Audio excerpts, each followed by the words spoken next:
Today, Gary is joining me to talk about the Limes campaign that we just rounded off. Gary was my opponent over the internet. He was playing Britons, I was playing Picts. It took us 4 seasons to reach a conclusion. So, Gary, why did you choose Britons and what was your overall impression of the campaign? Yeah, so I picked the Britons largely because I actually have them in the physical world. I've always quite liked the Romano Brits as a people, or at least as a time period.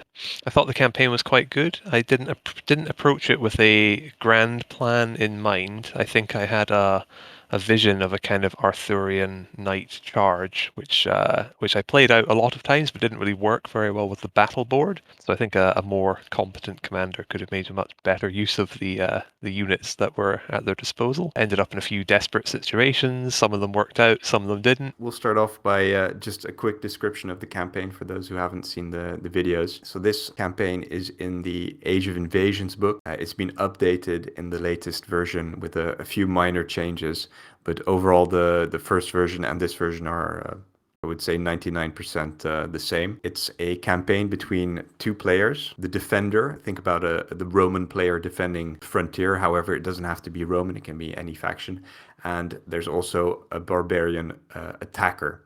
So it's split into 5 different phases. You've got the auguries phase, and that is essentially a random 2d6 roll where you determine some of the general campaign effects for that year. So essentially, a roll of a 7 means it's a quiet year and nothing happens. So I think we rolled that a few times.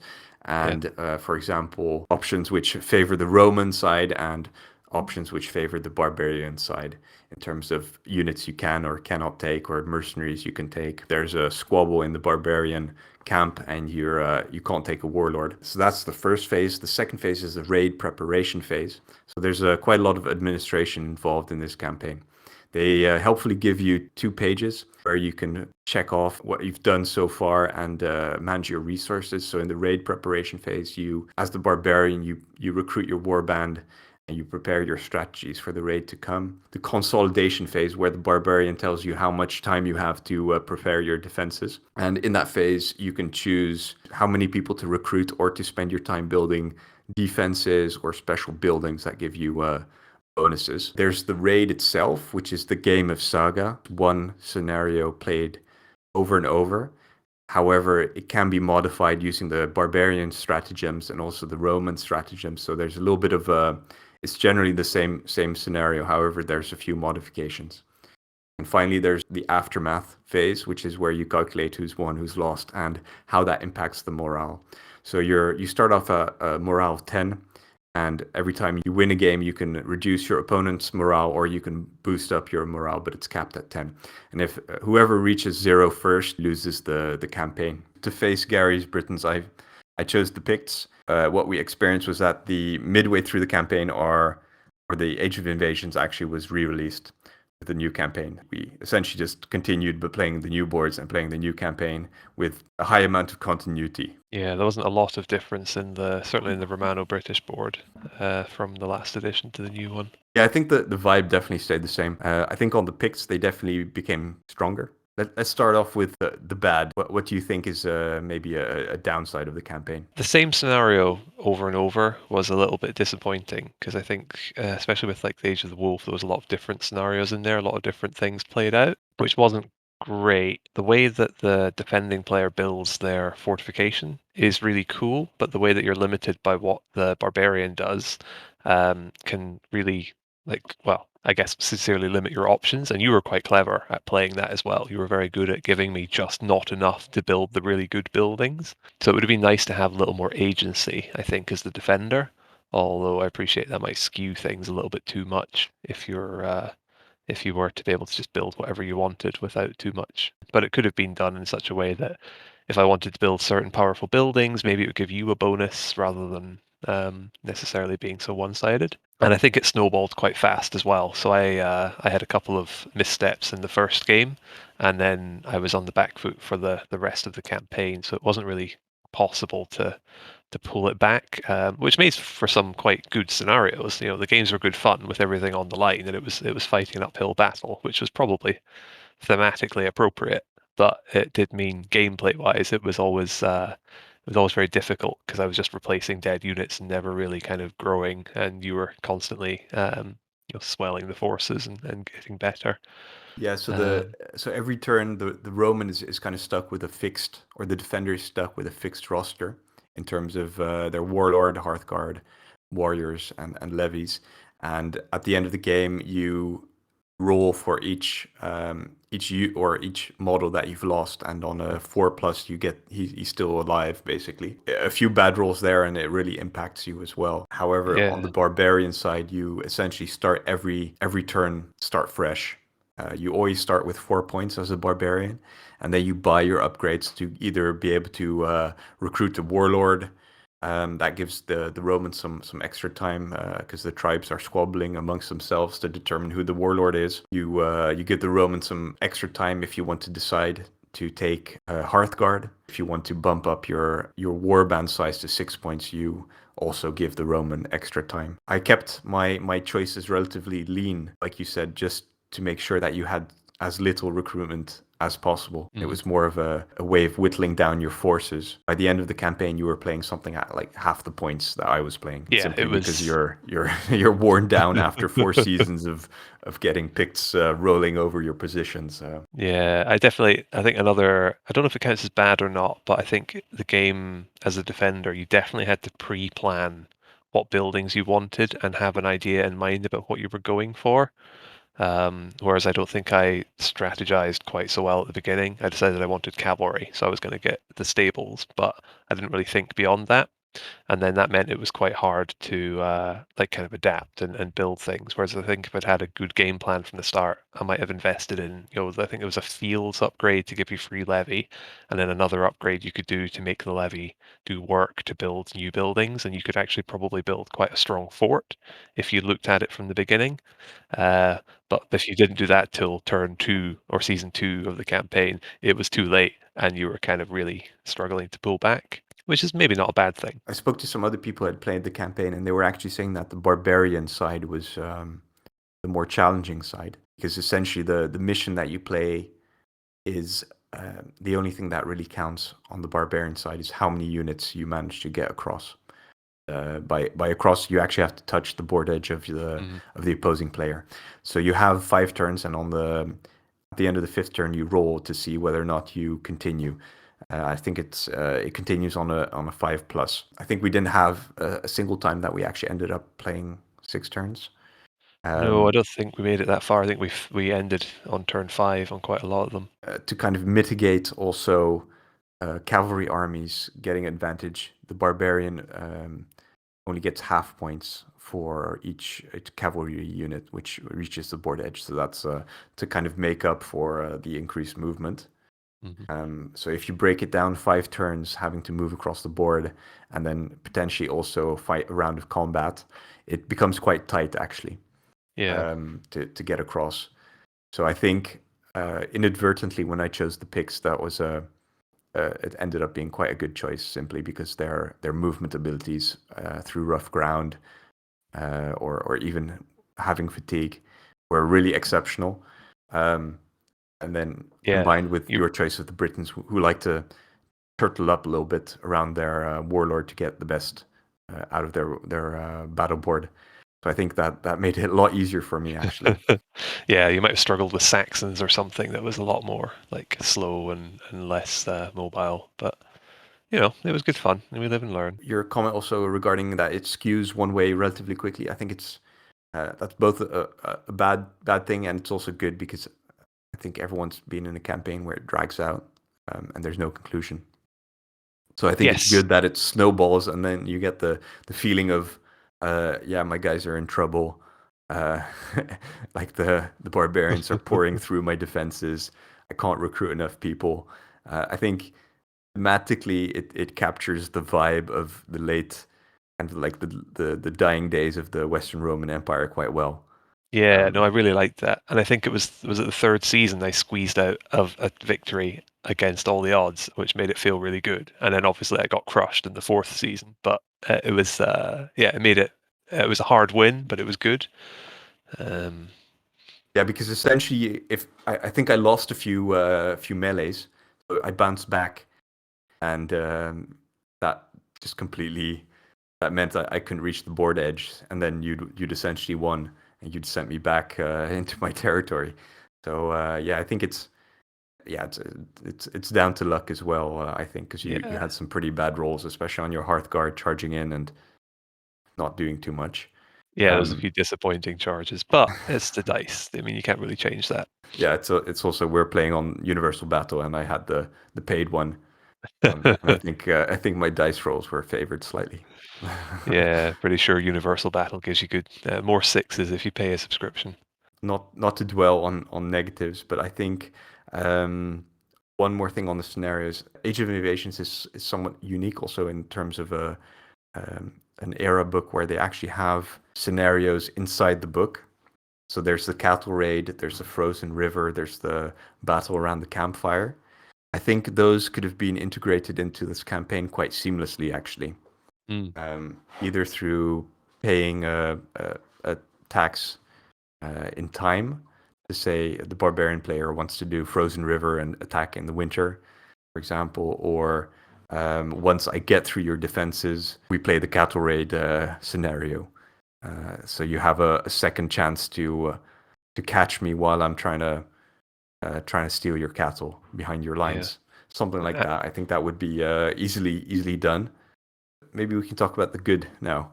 Yeah. Do you want to kick this one off? So I think we talked earlier about the thematic or the theme of it, which was really, really good. Like as you said, it felt like the kind of dying days of an empire, and the barbarians are at the wall, literally, and you're just desperately trying to hold things together as the defender and watching your resources and your supplies dwindle and seeing what you can do. So from I guess a setting perspective, it was really good. It was really quite not immersive, perhaps, but it felt like you were kind of like struggling to hold things, and it makes it feel more rewarding when you can actually pull off a victory or even just stop the enemy a little bit, which was great. And I really really liked the kind of construction element of it as well. So like planning out your fort and building your different buildings, and then seeing what they did, and then influencing how you then build your troops after that was really cool. And then you could deploy them on the map as well afterwards. So as your settlement or your fort grew, you got more buildings to deploy in your base, which made it a little bit easier to defend. Yeah, I think for most units, yes, but for Pict, it actually made it easier for me because I could just Yeah, that I could yeah, run being able through to them. pop up. Yeah, or I could teleport potentially to them. But Yeah. I think since we were playing online, we missed out on that part where we could build up. We could get excited about the fortifications that you were building, or if you just bought a MDF Roman villa, you could put it down as your commander's mansion, or if you made some palisades, for example, that you could deploy them on the board. So I think you miss out on that electronically, but I think if we were playing this in person, it would have been. I think it would really get the hobby juices flowing as well to um, build those terrain pieces for the. And yeah, and from the defender side as well. So while I did say that it was quite hard to manage your troops because obviously you're replenishing them and you don't have enough, and you never quite have enough resources to get your troops back together. It does mean that they're a little bit more impactful, and it means that some of the stuff is more um, like it means a little bit more. So when I pulled off a cavalry charge that did a lot of damage, that was really good, especially because they were down to like 5 people out of the starting 8. And they made a big difference, and you could kind of chart your warlord's progress as you're going as well. So, my warlord got knocked out 3 times and survived most of them, which meant it was kind of a character development. So you could watch him go, and it's like, oh yeah, no, he got knocked out again, but he's okay until he finally wasn't. So it was quite cool from that kind of yeah, building up your force and a little story to go with them. Yeah, I think we maybe missed a trick there where we could build up our characters a little bit. I just imagined a generic picked warlord. Maybe we could have made some names and made a little backstory or something to flesh that out, Mm. and I probably think I had model up a character to put on the tabletop. Yeah, I think I had Cacophonix, the Romano-British warlord, but yeah, it was neat.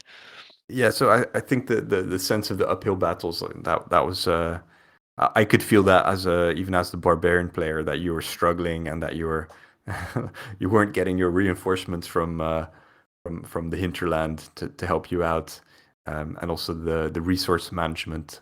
I think I gamed it a little bit, um, but I, Yeah. and I did end up taking the same options very often because they were just so efficient in terms of just getting the 6 points, having more guys than you, having more dice, and in the end having more units that you had to stop. I think the research management part, it takes a little bit of reading to understand why you have to take it, but I think it's a good little change as well. It's nice to play a scenario that's also asymmetric, because most of the games that you play, the war games that you play, you end up trying to balance everything and make sure that everyone has the same chance, and there's no one is disadvantaged. But this one is obviously skewed, and it's obviously two completely different objectives, that you're trying to reach. So I think that's also refreshing. Yeah, no, I really like that. I think that used to be quite common in a lot of historical war games, is that you would just take, the historic deployment of an army and run with it and see what you could do. And like you say, I think a lot of the more modern games are about making sure you've got two equal sides, which is maybe less of a challenge for one player and less of a walkover for the other player, but maybe more fun, or not more fun, but yeah, maybe a more balanced experience. But I think I got a lot of fun out of fighting a skewed battle. Like asymmetric warfare wasn't necessarily a negative for my experience. Yeah, I guess you go into it knowing that you're disadvantaged, and any small win is, or if you manage to block that unit at the last moment, that's a kind of a moral victory. Maybe not a campaign victory, but a moral victory. Yeah, or like when I managed to get my tiny unit of levy that just wouldn't die, and they stopped, a bunch of your guys getting off the board. It's like, oh yeah, no, you did a great job, even though most of you didn't make it at the end. Um, yeah, that kind of thing. It's really nice. Yeah. So let's move on to maybe the specifics. In terms of, would you choose Britons again if you were going to play this as either as the defender again or as the attacker? I think I would. I did like the Britain. The Britain battle boards are really fun and really interesting. I guess there was, like I said at the start, I had a slightly different approach to maybe how I should have done Britons. So in real life, I have the footsore models, and they have a really nice kind of heavy cavalry unit for the Hearthguard, based on the kind of like, I guess, the maybe Bernard Cornwell's Arthurian knights or something like that, where they're all wearing kind of cataphract armor and they look really cool, even if they're not very historically accurate. So I built a force around that, but then obviously the actual Britain battle board is really quite defensive and infantry heavy and based around having your warlord in the center.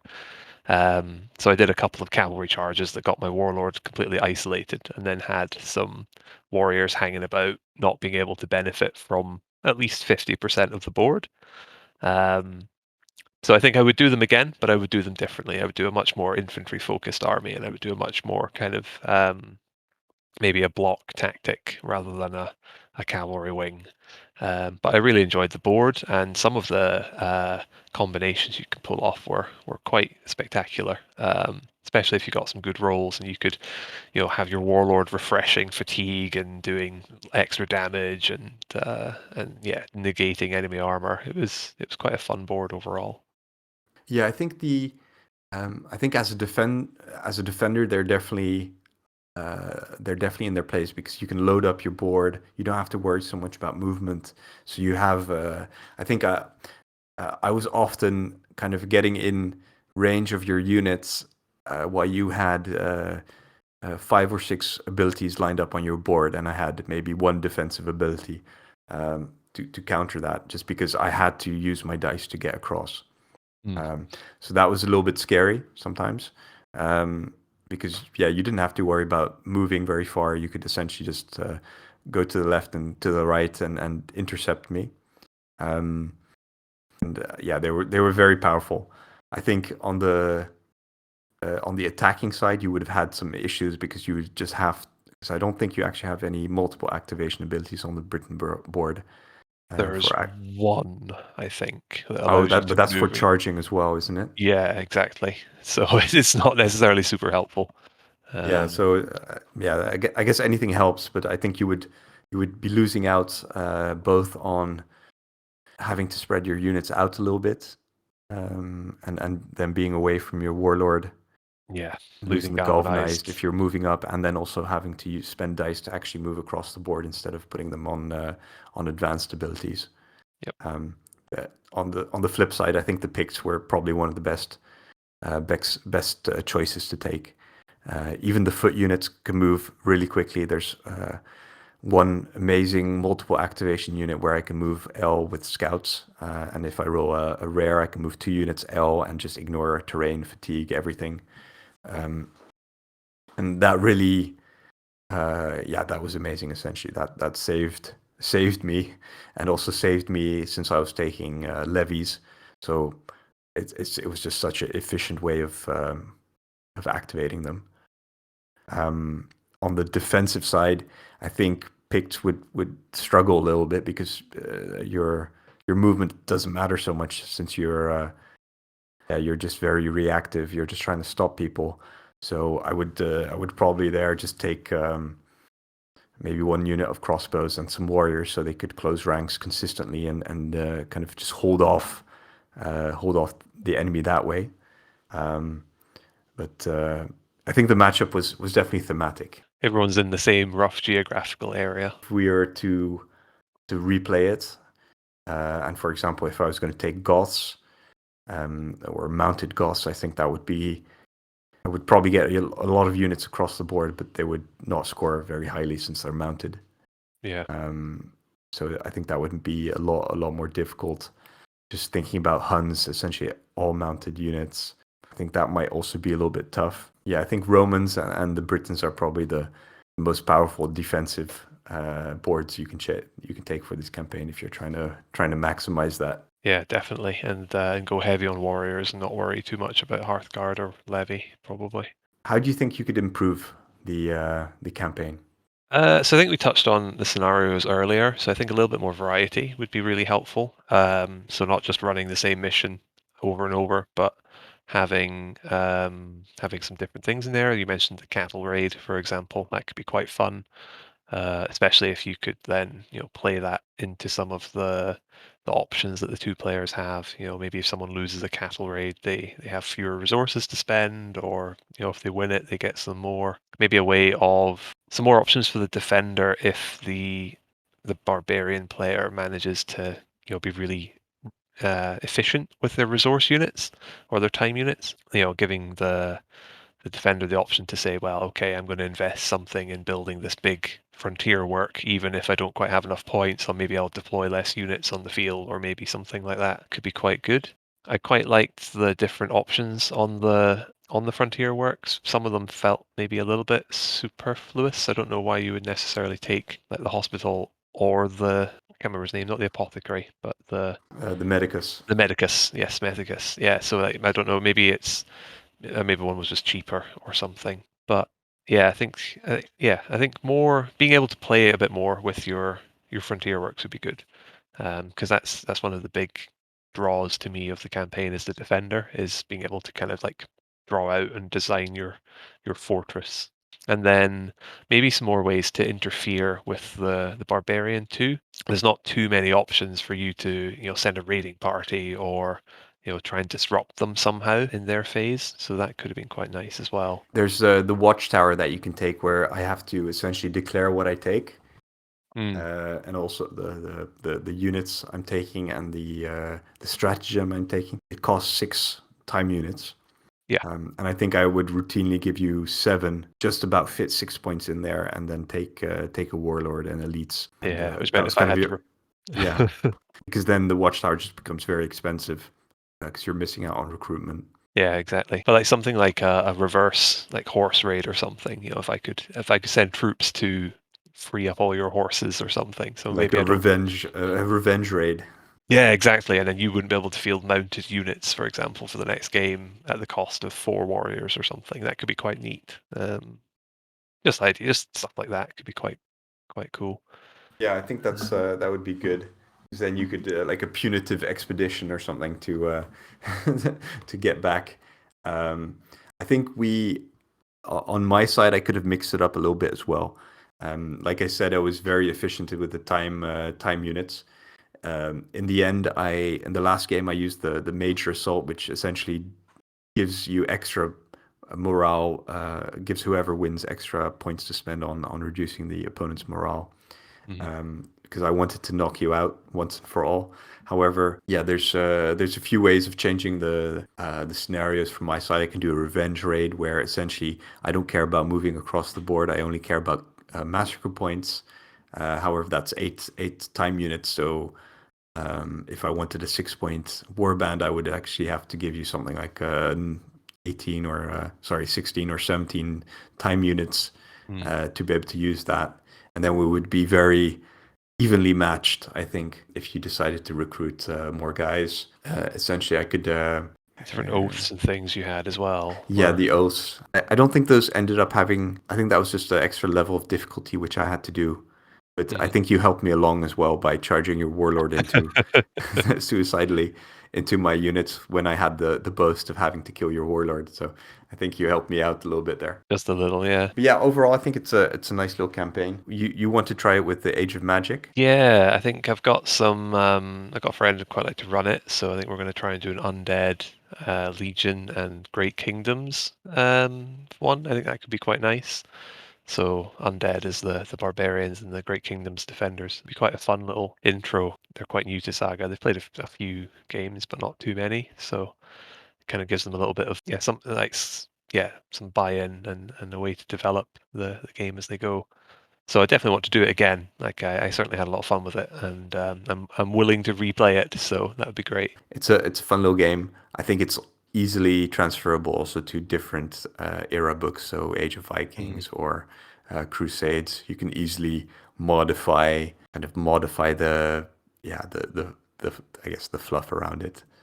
Yeah. I think in any time period you essentially have a band of soldiers stuck on a frontier far away from their supply lines and being raided.